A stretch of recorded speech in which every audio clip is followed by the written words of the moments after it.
In this workshop, we'll understand why founders often focus on 20% of their solution while missing out on 80% that's essential to getting sales. We'll discover the optimal path to convert your idea into a thriving business, and we'll explore why every startup suffers from at least one of the 5 fatal flaws. During our previous episode, I explored 2 different approaches to the innovation process. In comparing the lean approach and the traditional approach, it was evident why the lean approach is best, as it takes less time, costs significantly cheaper, and you get more done with a whole lot less risk. I also briefly introduced the Founder's Journey framework, which organizes the actions you need to take to validate whether your key business assumptions will lead to startup success, or whether you need to take a corrective action to overcome a fatal flaw and avoid catastrophe when developing your startup idea or even growing your business. Now, you may be scratching your head thinking, what do you mean by key business assumptions?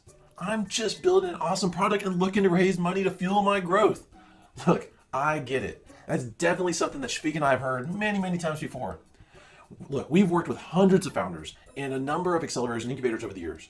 In our experience, understanding your key business assumptions grounds you in your business priorities and daily focus as a founder. So before I explore the key business assumptions every founder makes when building their startup, let me ask you a few questions about you. And by the way, please do me a favor, leave your answers in the comments below. First off, are you part of a startup?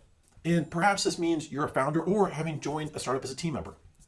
Does your startup already have a product? And what I mean by that is, it could be whether it's already built or being built or being in the process of being built.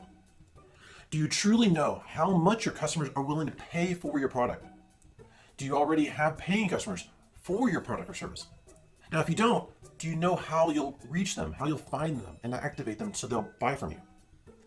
Since you're watching this workshop, I'm fairly confident that you're actively working on your own startup idea or thinking about what it'll take to get started, or even you want to know how to bring modern innovation techniques to your organization, all of which is perfect for this workshop here. And this means also you should take a moment to understand what the startup product or service actually is before we go any further. Now, most entrepreneurs think that their product is what their customer will pull out of the box or download from an app store, but it's not. That's only 20% of the product definition. So let's look at a physical product such as this beautiful double-walled glass coffee press. And let's imagine for a moment that this is your startup's latest product. Now, you'll notice that this double-walled glass coffee press comes in a box. Of course, that box has labeling on it that describes what it is and what it does for your customer. This box sits on a shelf where the price is labeled. The box enables a potential customer to determine the value of your product relative to all other options that they could have chose from. Before your customer found it on the shelf, you had to get it there. And then you also had to make sure that your customer knew that they could find your product on that shelf. It's up to you to figure out how to make your customer aware that your product even exists. And for that, you had to know the problem that your product solves for your customer and where that customer looks to find solutions for that specific problem that you're solving. All of this is what makes a product. All of this. The final product that you actually ship, it's only 20% of the total product definition. Instead of recognizing this, most entrepreneurs often spend over 80% of their time thinking about the final 20% of their product's development lifecycle. See, you can accidentally flip what your priorities should be because it's easy to fall in love with the final product while forgetting that it's the nitty-gritty in getting the final product to the customer and then having that customer delighted when using it that matters most. That needs to be where you spend 80% of your time, getting answers to all of those important questions before you even make your final product. Matter of fact, in terms of the actual time it takes to turn an idea into a functional beta, we may be looking at anywhere from just 3 months to 60 months, depending on the product category and assuming that you're efficient and focused. See, entrepreneurs often build products assuming that someone will buy it, those people will know how to find it, they know what someone is willing to pay for it, and that their product is going to solve someone's real problem. Those are business assumptions that often go completely untested, even though those are the ones that cause businesses to fail. Instead, what we find is that entrepreneurs focus on validating what they perceive as their biggest business assumption. Strangely enough, it's simple as, can I get my product built? When, in our perspective, in our experience, founders should be dedicated to validating the question, can I attract enough customers who want to use my product or service to solve their problem? Isn't it strange that so many continue to build products without answers to these essential business assumptions first? So, why is it that entrepreneurs often believe that these key customer-centric business assumptions will all work out just fine with reasonable and simple answers? Well, there's actually an easy reason for this. Most of us come from a professional environment where problems are well identified, and our job is simply to go about solving them. Now, before I go further about business assumptions, let's examine what an entrepreneur faces relative to something that many of us have previously experienced in our professional life. In a traditional corporation, when we encounter a problem, it's mainly an internal one. Something from within the organization, which typically means that we know what we actually want as a solution before we get started. And so when we know the problem and the solution, we go about solving the problem using a waterfall method, where we clearly document the problem in its entirety and then define the finished solution prior to building it. The reason this used to work is because you had a known problem and a known solution and plenty of resources to act. Now, more recently, when we discovered that we didn't quite fully know what the solution was prior to being implemented, modern corporations adopted an agile approach to implement small bits of a solution that delivered and tested the solution's value before building the final complete solution. So, where do you think you're operating with your startup now? Which paths? Most of us believe that we know the problem, but we rarely have evidence that supports our understanding of the problem. In fact, we rely on our gut feel. As a matter of fact, most of us think we already know what our customer's problem is and what solution would solve it. So let's look at where we really are. The founder's fallacy is the classic hammer looking for a nail, except that we love our hammers so much that everything looks like a nail, and I mean everything. So, matter of fact, actually, as I think about it now, perhaps we need a support group for those of us who are guilty of the founder's fallacy. We could call it something like Founders Anonymous. And for that matter, I probably should be its first member. Hi, I'm Steven. I built yet another great product, but I have no idea how I'm going to sell this thing or who's going to buy it.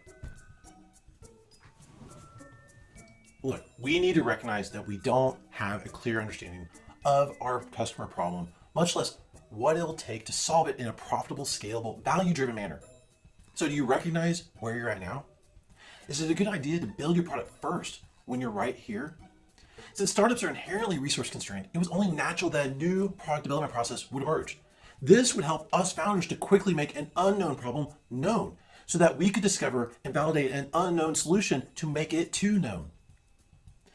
We'll still deliver that solution with an agile approach, but now we have a clear plan of how to test the problem solution fit and what data we'll need to make product value decisions. By the way, this is why Eric Ries wrote his book, The Lean Startup, discussing his own experiences and defined a theory from his lessons learned. That theory is why we built the Founder's Journey Framework to help you learn and easily apply Lean Startup methodologies.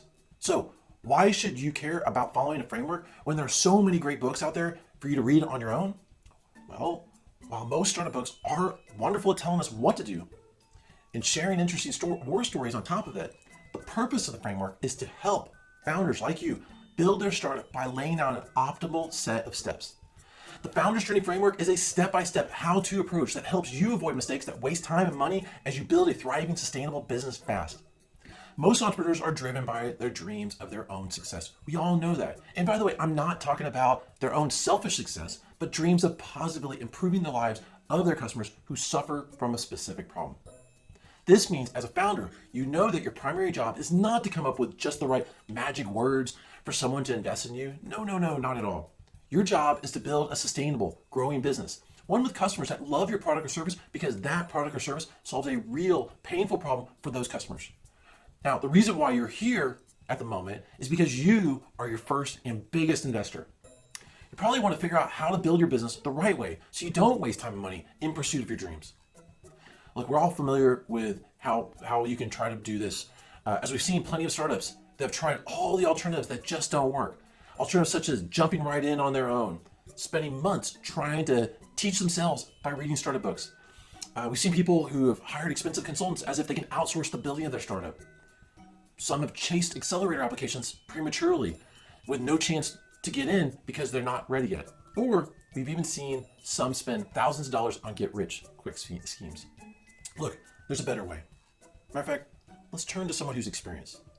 Not long ago, the famous entrepreneur and investor Mark Andreessen answered another struggling entrepreneur's question regarding how would a business know that it succeeded in satisfying their customers' demand and therefore would be worthy of an investment from Mark. In a simple reply explaining the fit that is the basis of his investment criteria, Mark defined what product market fit is.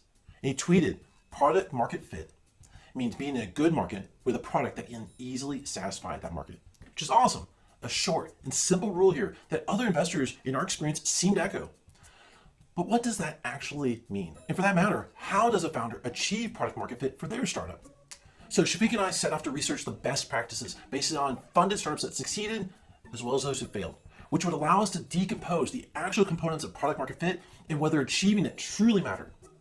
So first off, we found achieving product market fit is absolutely critical to achieving lasting startup success and creating a sustainable competitive advantage that would keep a startup ahead of its competitors.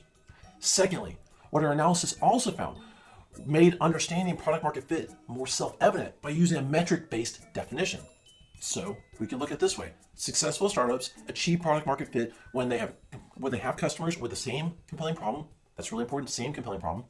When they have the ability to repeatedly reach new customers practically on demand.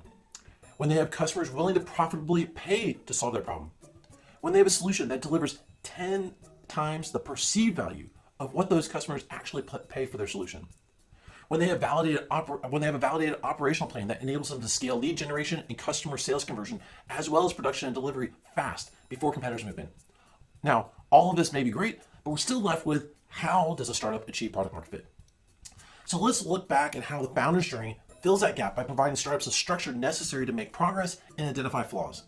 Now, as I mentioned earlier, entrepreneurs are always making assumptions about their business idea, growth strategies, and operational plans. When you consciously think about it, whether you consciously think about it or not, it's your business assumptions that guide your business decisions. Like any assumption you make in any major action in your life, you need to prove if your assumption is right or wrong before you risk your limited, valuable resources. And of course, this is especially true when building a business.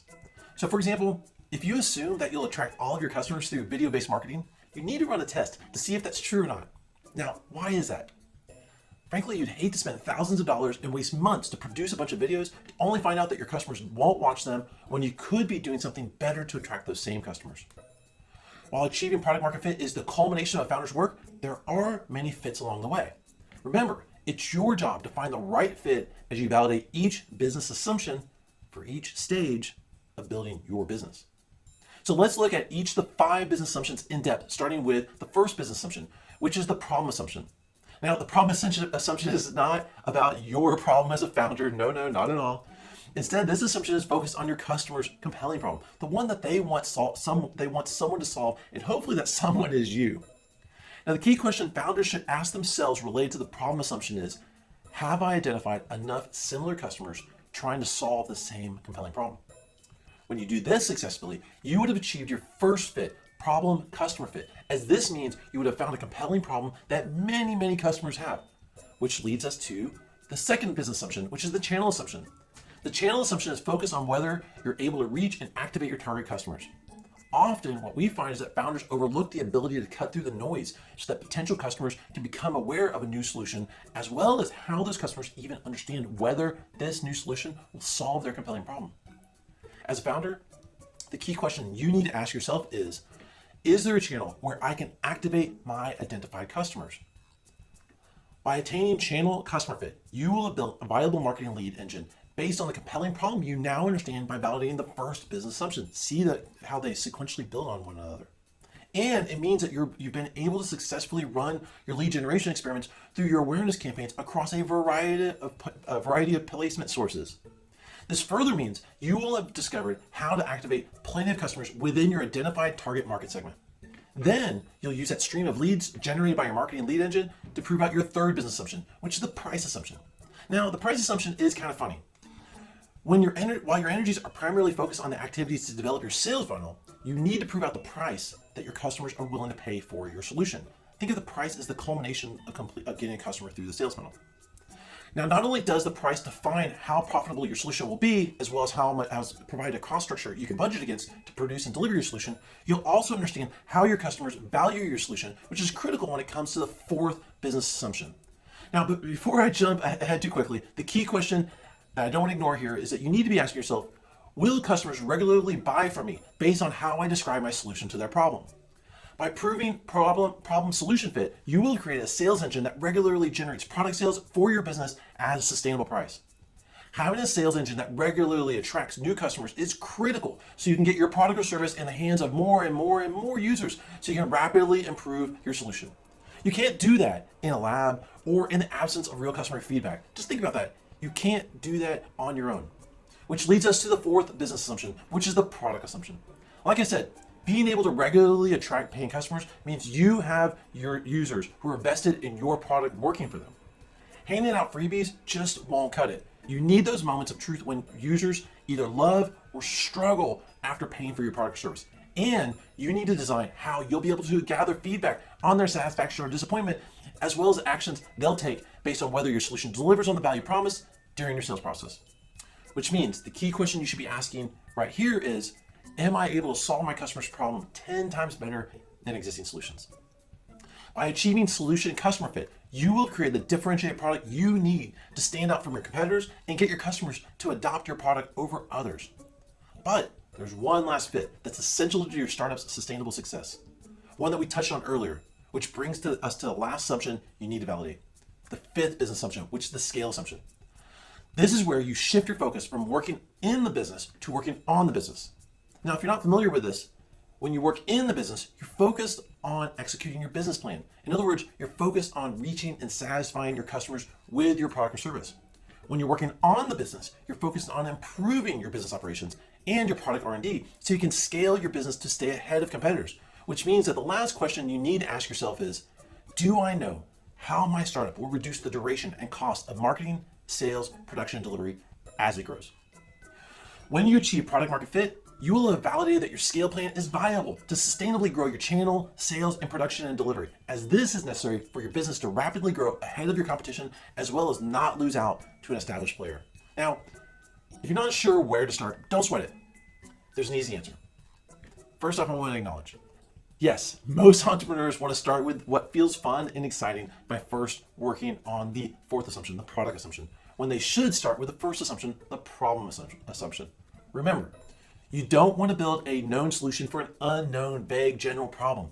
You want to start by confirming your understanding of a specific, detailed problem that's compelling for a defined set of customers that want their problem solved now. Just think about that for a moment. How could you possibly develop a solution if you don't even understand the problem you're solving for? You're just fumbling around in a dark room, just hoping you get lucky enough to hit a light switch.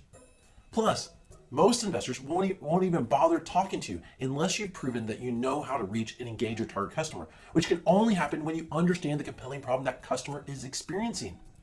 Now, the great thing about the key questions related to each of the 5 key business assumptions is that they complement the 3 startup development phases so that you can understand exactly what you need to do, what you need to accomplish as you work through each phase. So let's take an example, say market validation. During the market validation phase, you can use the Founder's Journey framework to guide you through the activities and milestones of building your manual version of your lead engine and sales engine, as well as your functional prototype, to prove whether your idea is market viable. Whereas in the repeatable sales and delivery phase, you can use the Founder's Journey framework to guide you and create a self-serve version of your lead engine and sales engine. By having the necessary structure to convert your manual lead engine and your manual sales engine into automated engines, you will reduce the effort you and your team need to take as you scale your business. And you'll have the metrics necessary to determine whether you're on track with this process. Plus, the Founder's Journey framework guides you in building, refining, and delivering your differentiated product using the virtuous rapid improvement cycle based on metric-driven customer feedback. Oh, of course, I'd be remiss if I ignored the 3rd startup development phase, which is sustainable growth. So let's talk about that for a moment. This is where the Founder's Journey framework guides your focus when building a scalable lead engine, a scalable sales engine, and a scalable production and delivery engine that results in a continuous product improvement cycles, helping your startup attain the position of a market-leading product, which is fantastic, what every entrepreneur strives for. During a continuous improvement cycle, your team is driving the key metrics necessary for your product to perform measurably better than any competitors within the chosen dimension of the problem your product is solving. Now, I'll go deeper into what I mean when talking about problem dimensions during our next workshop, but for now, let me leave you with this brief example. So here's the setup. If you expect to dramatically drop the cost of, say, solving a customer's problem when compared to how existing alternatives solve it today, you must have a plan that will help you continue to drop the price of your product as measured against the value being delivered. So, an example of this Good example of this would be the original PC. For something like 20 straight years, as in year after year, PCs got cheaper and faster before the PC market matured. Now that market was brutally competitive until it matured as each competitor developed its own scale plan, and a handful were able to sustainably grow as they competed to solve their customers' problem related to demands over product pricing and compute speed. Now I want to jump back to one more thing about the framework. The reason why you validate each assumption in order is because, frankly, there's a dependency between assumptions, which means you can't skip one to get to another just because you really want to work on that other one.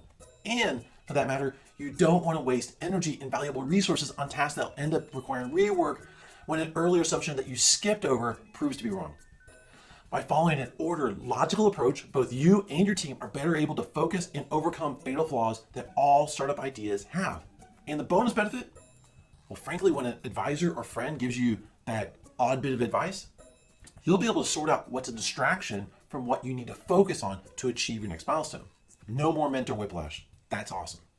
Now I would say that we've gone pretty deep into how the framework can guide you in building your startup. So I think it's time we shift into something that many founders just want to avoid talking about: fatal flaws.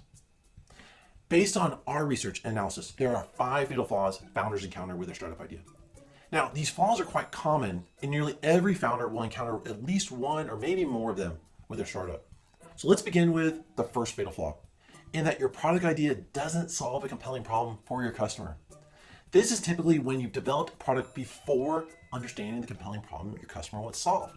In this case, you've built that hammer looking for a nail, and now all of your time is being spent looking for some nails. With the second fatal flaw, it takes you too long and costs too much to generate sales leads. You feel like you're dying the death of 1,000 paper cuts as you struggle to attract customers and perpetually wait on leads to convert to sales. With the third fatal flaw, your potential customers reject the price for your product or solution. Now, often this is due to a startup overestimating the value of their solution, or frankly, a founder who used, say, a free option to attract new customers, and now that founder is struggling to provide enough value with an upgraded product or service to get customers to convert by selecting one of their pricing options. With the fourth fatal flaw, your product idea lacks differentiation and is easily copied by competitors. Many entrepreneurs fall into the trap of developing a Me Too product for a different market segment, not realizing that they're in fact leaving breadcrumbs for an established or more nimble competitor to outrun their marketing approach. Sure. It's tempting to think that if you simply copy a known product but add, say, some premium or even downgraded features, depending on your target market, that you should be able to win the day with your chosen customer segment. Often that's justification that Shafiq and I hear. That justification is that a founder has seen another startup pull this off successfully, but that typically overlooks that success was sustainable, whether that success was sustainable, as well as how successful Me Too startups often have a plan to leap past their initial Me Too product by delivering their own innovation that differentiates it when compared to competitors. With the fifth fatal flaw, your business is too complex and too difficult to grow efficiently. For many entrepreneurs who encounter this fatal flaw, it's due to them relying on their own effort, extraordinary personal effort to having built their business to this point. If you think about it, effectively, they've created a Rube Goldberg-like machine to keep their business afloat and serve their customers. However, in this case, if one thing breaks, the whole machine shuts down, with more flexible competitors passing them by while the founder tries to recover. Now, this all sounds both scary and kind of great to know in advance. So let's look at a couple of real-world products to better understand the consequences of ignoring a fatal flaw and missing an opportunity to implement the necessary corrective action. Bruvelo launched a Kickstarter campaign back in 2015 with a fascinating single-cup coffee maker that integrated all the functions that coffee nerds like me love. Burr grinder, consistent water temperature, full saturation of the grinds. Yet the actual problem solved wasn't compelling enough to change my habit as someone who drinks way more than 1 cup of coffee. Plus, they added an app that allowed me to manage my coffee preparation, which is great, but all of this was at a substantially high price of over $400. GoPro Karma Drone, a slick, well-designed drone that provided 3 functions in one device by offering a detachable 4K camera, a 3-axis gimbal, and the drone itself. With GoPro's reputation for quality, durable products, the Karma Drone had one unintended feature in its initial release. It unexpectedly fell from the sky, which, in case you've never bought a drone before, it's not exactly a feature that drone owners are looking for. Nonetheless, GoPro pulled the karma from the market to make the fixes necessary and relaunched a year later. Here's the thing. As Brovello couldn't solve a compelling problem or deliver product value relative to price, its Kickstarter campaign failed as it only raised 60% of its campaign goal. While GoPro was able to relaunch the Karma drone with its second generation product, which I happen to own, the market had already passed it by. The product reputation from the previous failures, along with missing features such as collision avoidance, led GoPro to cancel the entire product line. Now, by now, you probably have noticed that the 5 fatal flaws correspond pretty directly to the 5 key business assumptions in the Founder's Journey framework. Like I mentioned earlier, in our experience, nearly every idea has at least one fatal flaw in its original conception. So, while it's great that you understand what the 5 fatal flaws are, it's more important that you go beyond just identifying the fatal flaws that your business may have. That's right. You may be thinking, what am I supposed to do once I identify my startup's fatal flaw? And the answer to that is, don't worry. We're going to address that. We're going to address what corrective actions you should take for each fatal flaw in our upcoming workshops. What's important to remember is that throughout the framework, you focus on validating your business assumptions by having customers take specific actions that create the evidence that you need to know that you're on the right track. This means that you'll have significant sample sizes from validation testing, which will provide you confidence, which is great, and allow you to reproduce the test if you find an assumption later becomes invalidated due to a fatal flaw. Those data-driven insights, by the way, are the same ones investors are looking for when deciding which startup to fund. Keep in mind, all 5 of the key business assumptions can be validated in a pretty timely manner. You don't need years if you stay dedicated and focused on following a lean process. Remember, you are your first investor. That's why you need to hold yourself accountable to this timeline. It's your time and money at stake. Now, we're here to help you stay on track as well. My only caveat is that these timeframes assume that you're working on your startup full time. Now, the good thing, though, is that you can validate whether your startup idea is market viable without even leaving your existing job, which is something I strongly recommend to new founders. If you are working part-time on your startup, that's fine. Perfectly makes sense. But just keep in mind, your timeline for achieving the market validation phase may be a bit slower. Just don't let that be your excuse to lose focus or let the timeline stretch by adding unnecessary delays. Time is never a founder's friend, but focus is. Now, when we get asked by founders, how should they plan changes to their lifestyle when pursuing their startup idea? Shafik and I find that founders are probably ready to dedicate themselves to full-time to their startup somewhere during the second startup development phase of repeatable sales and delivery, as by then they would have hit their $10,000 in monthly revenue milestone. I want you to recall one thing. That's a revenue and not profit milestone. There's a difference. You may need to adjust your personal budget relative to you and your team's salaries or raise an investment round as a result. By the way, when you achieve the third startup development phase, sustainable growth, you'll be fully engulfed in your startup with a team as you would have already proven out your underlying business principles and your focus on rapid growth of your business. Now, I want to end with one last thing. Being an entrepreneur can often feel lonely, which is why we welcome you to reach out to us directly for help or even just some personal encouragement. Also, please remember, this is the founder's journey that every single entrepreneur must go through, regardless of what business you're creating, where you're located, who you are, or how much money you have. Hey, you don't have to travel the founder's journey alone. We're with you each step of the way. In our upcoming workshops, we'll cover many of the resources that our incubator members use to turn their startup ideas into revenue-generating businesses.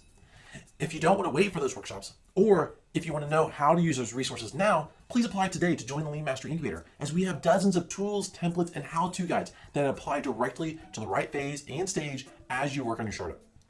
It's these incubator resources, along with access to dedicated expert feedback, that make it easy for you to organize your work, communicate with your team, customers, and investors, make better decisions faster, and accomplish more, which will help you become a rock star entrepreneur.